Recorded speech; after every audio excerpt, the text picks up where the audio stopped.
Après des mois de rumeurs de départ, Anne-Sophie Lapix semble avoir été confirmée à la tête du JT de France 2 à la rentrée prochaine. La journaliste du service public nous a accordé un entretien.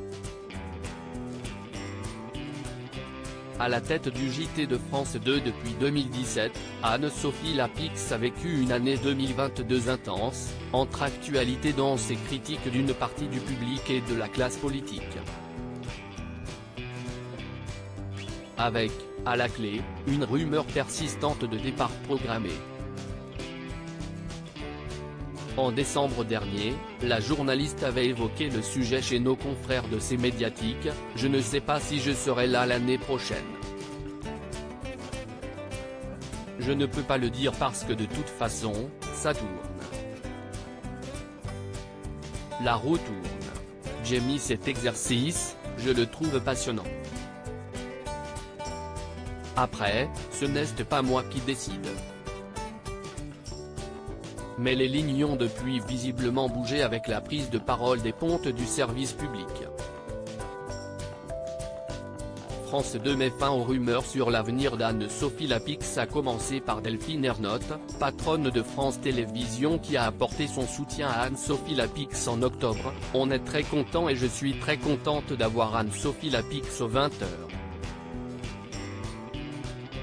Enfin, Alexandre Cara, patron de l'info de France 2, a semble-t-il définitivement sifflé la fin de la partie le jeudi 19 janvier auprès du Figaro. Anne-Sophie Lapix sera au JT à la rentrée.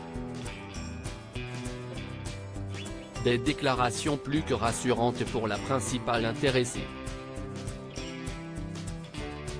En principe oui, je serai là en septembre. Anne-Sophie Lapix a également évoqué son avenir à la tête du journal de 20h de France 2 auprès de Télé Loisirs, lors d'un entretien. « Quand il y a des rumeurs, plus vous tentez de les démentir, plus on trouve ça suspect.